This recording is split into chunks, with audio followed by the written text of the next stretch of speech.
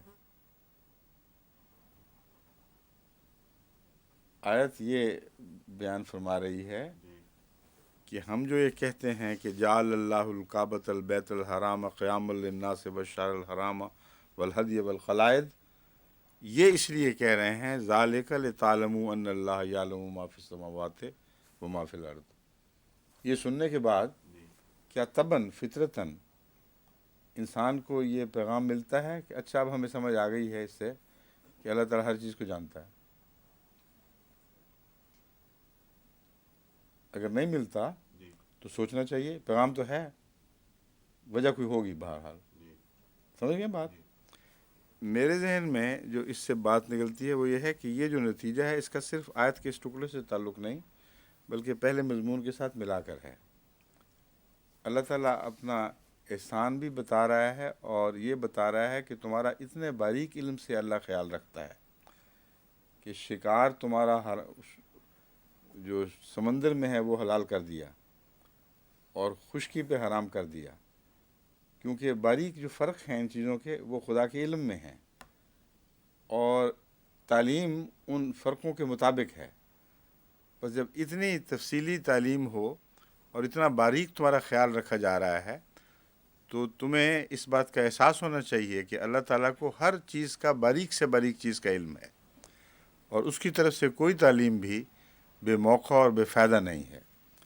اگر ان کو اکٹھے پیکج کے طور پر پڑھیں تو پھر بات کھل جاتی ہے اور پھر اس طرف بھی توجہ پیدا ہو جاتی ہے۔ اس کے نتیجے میں جب یہ ثابت ہوا تو جو بیت الحرام کے قیام کی وجوہات ہیں، خواہ وہ سمجھ آئیں نہ آئیں، اس کی وجہ سے یہ بات سمجھ نہیں آئی، اس کی وجہ سے یہ بات سمجھ آئی ہے کہ بیت اللہ کے قیام، بیت اللہ کو جو بنی نوع انسان کے لیے قیام کا موجب بتایا ہے، اس کی تفاصیل کا تمہیں علم ہو یا نہ ہو، جس اللہ نے اپنا باریک علم کے ساتھ تمہارے خیال رکھنا ثابت کر دیا ہے، اس پر اعتماد رکھو، یقین جانو کہ خانہ کعبہ کے مقاصد کے قیام ہی کے ساتھ بنی نوع انسان کا قیام وابستہ ہے۔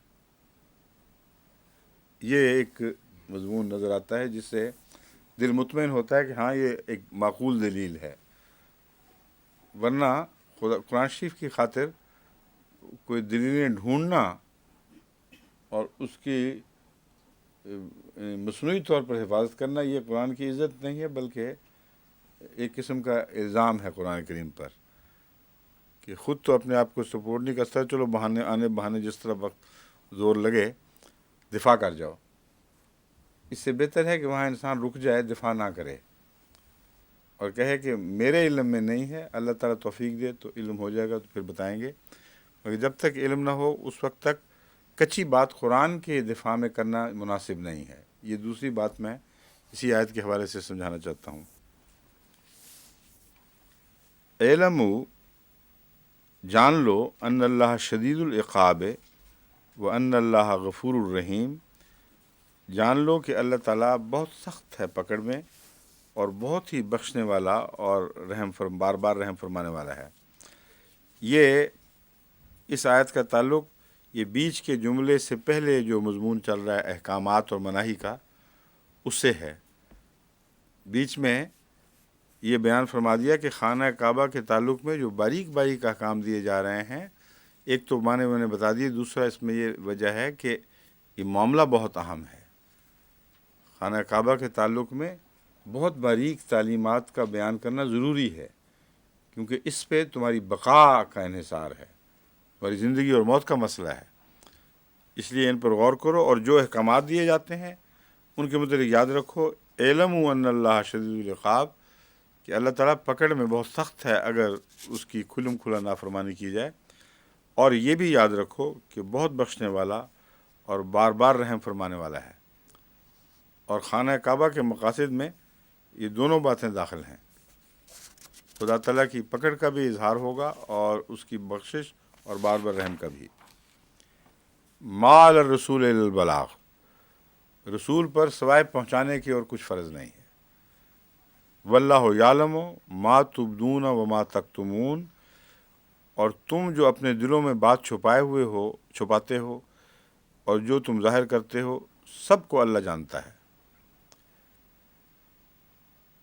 یہ کیا موقع ہے، اس کا اصل توجہ اس طرح جاتی ہے کہ یہ احکامات سننے کے بعد کئی لوگ تھے جو اپنے دل میں وساوس کو چھپا لیتے تھے یا بد ارادے رکھتے تھے کہ نہیں، ہم اس طرح نہیں تو دوسرے طریقے پر یہ اپنی ضرورت پوری کر لیں گے۔ تو ان کے لیے ہے کہ خدا تعالیٰ کے رسول نے جب پیغام پہنچا دیا، پھر تم عمل کرو یا نہ کرو، یہ تمہاری ذمہ داری ہے اور تم ہی جواب دہ ہوگے۔ اور تم دلوں میں کیا نیتیں چھپائے ہوئے ہو، یا کیا جو منہ سے کہتے ہو اور جو دلوں میں چھپاتے ہو، اس کا حال اللہ کو علم ہے۔ یعنی کیا وہ دونوں باتیں ایک دوسرے کے ساتھ متضاد ہیں یا ہم آہنگ ہیں، یہ علم ہے اصل میں۔ ظاہر میں جو تم کہہ رہے ہو، خدا کا وہ علم نہیں ہے جو تم کہہ رہے ہو۔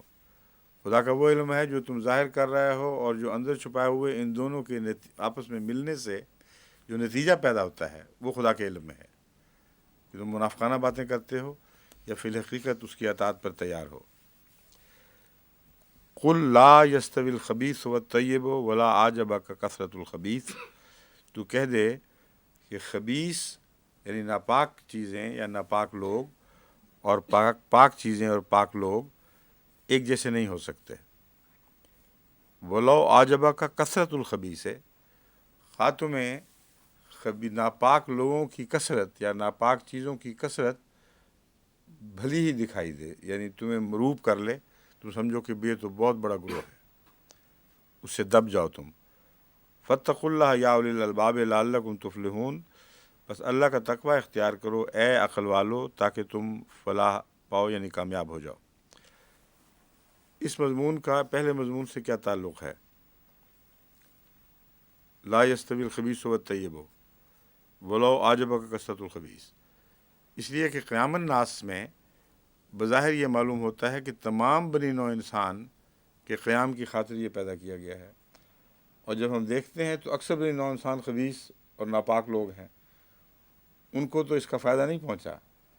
تو یہ پہلی آیت اور یہ اسی مضمون کو کھول رہی ہیں کہ خدا تعالیٰ کے رسول نے تو پیغام پہنچا دیا ہے، اگر اس پیغام کو مانے تو خانہ کعبہ میں تم لوگوں کے قیام کے تمام ضروری موجبات موجود ہیں جن سے تمہارا قیام ہوگا، یعنی تمہارے مقاصد پورے ہوں گے۔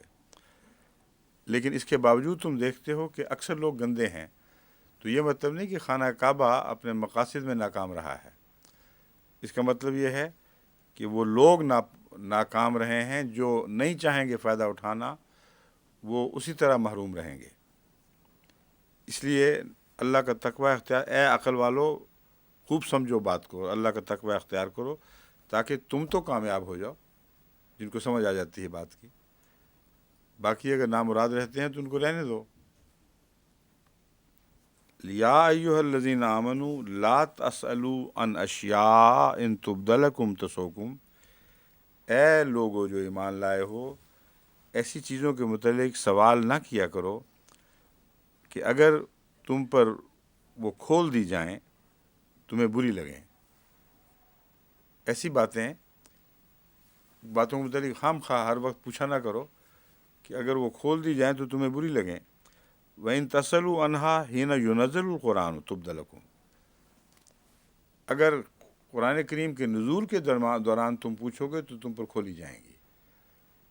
یہ بتا رہی ہے بات کہ کیوں بعض دفعہ چھوٹی چھوٹی باتیں صاحبہ کیا ہے فلاں کیا ہے جو لگتا ہے کہ قرآن کریم کی عظمت اور دائمی حیثیت سے تعلق نہیں رکھتی، بیان کیوں ہوئی ہیں وہ،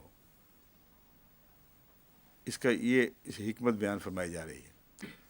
جب قرآن نازل ہو رہا تھا اس وقت بعض سوال ایسے کیے جاتے تھے جو بعض شکی مزاج لوگ یہ دیکھنے کے لیے کہ محمد رسول اپنی طرف سے بنا رہے ہیں یا خدا کا کلام ہی ہے، وہ کر دیا کرتے تھے، اور سوال اپنی ذات میں بعض لغو اور بے معنی بھی ہوتے تھے، مگر قرآن کریم کو قرآن کی عظمت اور اس کی عصمت کی حفاظت کی خاطر اور رسول اللہ علیہ وسلم کی عظمت اور عصمت کی حفاظت کی خاطر ان کو بیان کرنا، قرآن کریم کے لیے ان کو بیان کرنا ضروری ہو جاتا تھا۔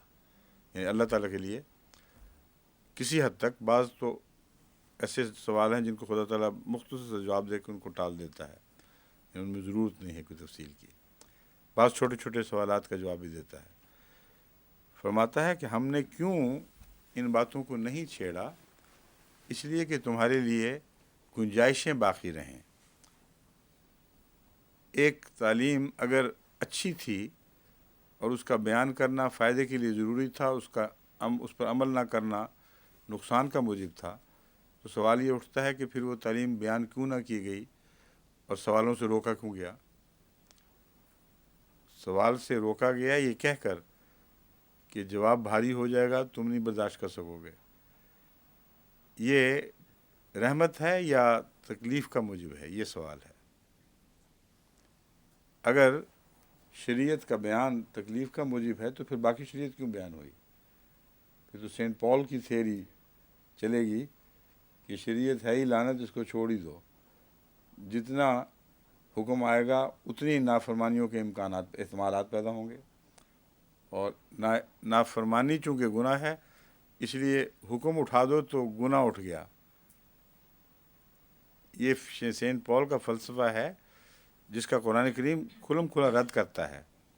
اس لیے قرآن کریم کی طرف ایسا معنی منسوب کرنا جو اس فلسفے کو تقویت دے وہ لازماً غلط اور جھوٹا ہے، سمجھیں؟ اس لیے میں بتا رہا ہوں، اس میں یہ وجہ نہیں ہے کہ شریعت کا بیان چونکہ بوجھل ہو جائے گا تم پر اس لیے ہم چپ رہے، تم نے پوچھا تو بتا دیا۔ وہ بیان جو لازم تھا انسان کی بقا کے لیے وہ ان سوالوں سے قطع نظر ضرور بیان ہونا تھا، اس کا ان سوالوں سے کوئی دور کا بھی تعلق نہیں، لیکن بعض دفعہ تفصیلات پوچھی جاتی ہیں جبکہ اصولوں سے وہ باتیں از خود مستنبط کی جا سکتی ہیں۔ بعض دفعہ لغو باتیں پوچھ لی جاتی ہیں، حالانکہ بعض رسم و رواج چل رہے ہیں، اللہ تعالیٰ ان سے صرف نظر کر رہا ہے، کوئی خاص نقصان بھی نہیں ہو جائیں تو کوئی ایسا بڑا گناہ نہیں ہے، اور اللہ نے عفو سے کام لیا ہوا ہے۔ جب پوچھ لیں گے تو پھر آگے سے پابندی ہو جائے گی، مجھے مہندی کا کھانا کھانا جائز ہے یا نہیں کھانا، اس قسم کے سوالات جو لوگ کر دیتے ہیں تو بڑی مشکل پڑتی ہے۔ اور بھی اس سے ملتے جلتے سوالات کئی دفعہ مجھ سے پوچھتے رہتے ہیں، میں ان کو سمجھاتا ہوں کہ کیوں خام خواہ پوچھ رہے ہو، کچھ اپنی عقل سے بھی کام کر لیا کرو کبھی کبھی۔ پھر فرق یہ بھی ہے، قرآن کریم کی نظر ہے فطرت انسانی پر جس میں مختلف طبقات ہیں، مختلف قسموں کے لوگ ہیں۔ بعضوں پر ایک چیز، بعضوں کے تعلق میں ایک چیز گناہ ہوتی ہی نہیں، کیونکہ وہ بیچارے نسبتاً کورس اور رف قسم کے لوگ بنے ہوئے ہوتے ہیں، ان کا معیار اعلیٰ اور ادنیٰ کا، نفیس اور کھردرے کا بڑا معمولی ہوتا ہے۔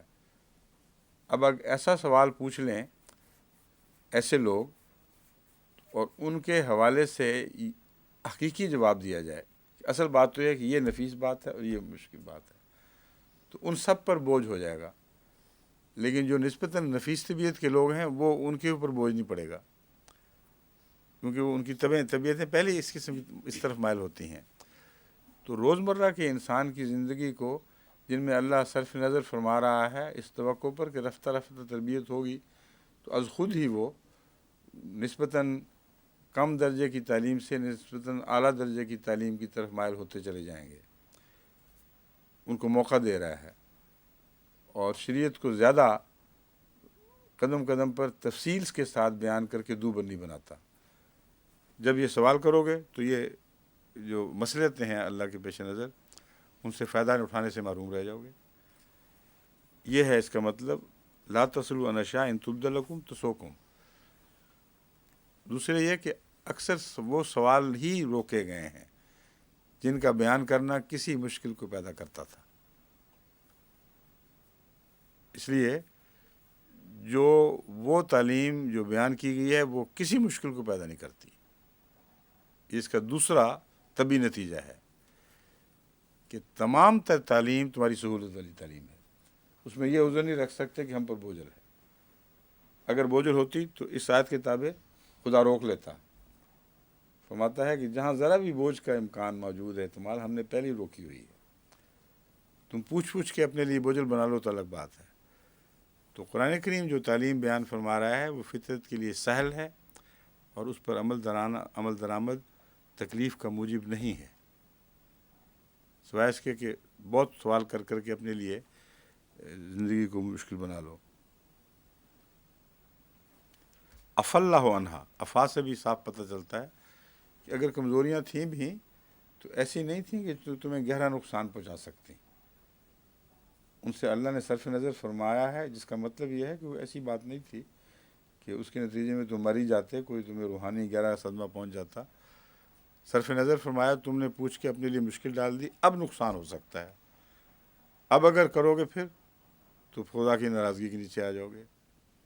دوہرا نقصان، ایک مصیبت ڈال لی گلے سہیڑ لی اور دوسرے افاق کے دائرے سے باہر نکل گئے، اب وہ عفو کے دائرے میں نہیں رہے.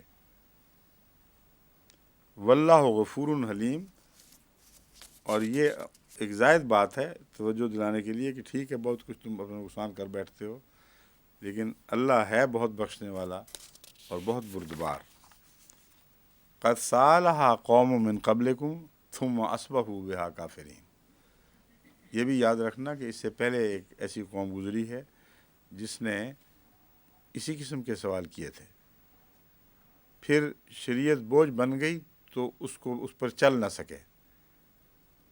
اور وہ جو آیت ہے قرآن کریم کی اسرن والی، ربنا ولا تحمل علینا اسرن کما حملتہ علی الذین من قبلنا، وہ اسی مضمون سے تعلق رکھتی ہے. اللہ تعالیٰ فرماتا ہے لا یکلف اللہ نفسا الا وسعها لها ما کسبت ولها ما اکتسبت. اس کے بعد جب اللہ طاقت سے بڑھ کر بوجھ ہی نہیں ڈالتا تو اسرن کیسے کہا جا سکتا ہے تعلیم کو؟ اسرن صرف وہ تعلیم ہے جو احمقانہ طور پر سوال کر کے اپنے اوپر بوجھ ڈال دیے گئے، یا اسرن اس بات کے رجحان کا نام ہے جب کہ شریعت رفتہ رفتہ انسان پر اس کی بدعمالیوں کی وجہ سے دوبر ہونی شروع ہو گئی اور اسے بوجھ سمجھ کے اس نے اتار پھینکا. بس یہاں قوم من قبلکم ثم اصبحوا بها کافرین سے مراد وہ لوگ ہیں جنہوں نے اس سے پہلے حضرت موسیٰ کے ماننے والے سوال کر کے اپنے اوپر بہت سی مصیبتیں سہیڑ لیں، ایسی تعلیم کھلوا لی جو ان کے بس کی بات نہیں تھی. وہ جو معراج کا واقعہ ہے حضرت موسیٰ علیہ السلام کا یہ بیان کرنا، یہ دراصل یہ مراد نہیں کہ نعوذ باللہ حضرت رسول اللہ صلی اللہ علیہ وسلم کی توجہ نہیں تھی، موسیٰ نے بتا دیا. یہ تفصیل ہے اسی آیت کی کہ اسر کیسے بنتا ہے. حضرت موسیٰ نے اپنے تجربے سے یہ بات کی کہ بہت زیادہ تفصیلی اگر تعلیم ہو گئی تو بوجھ بن جائے گا. 50 نمازیں جو ہیں وہ ان کی 5 نہیں بنائی گئی تھیں. 50 نمازیں اگر آپ نوافل کو شامل کر لیں تو 50 ہی رہتی ہیں. ان کا فرض حصہ صرف 5 کھولا گیا تھا. سمجھ گئے بات؟ تو بہرحال یہ اندرونی تعلقات والے معاملات ہیں. انہوں نے جب تفصیل سے باتیں پوچھیں تو پھر وہ ان پر بوجھل ہو گئیں اور وہ اٹھا نہیں سکے، ان کی ذمہ داریوں کو اٹھا نہیں سکے.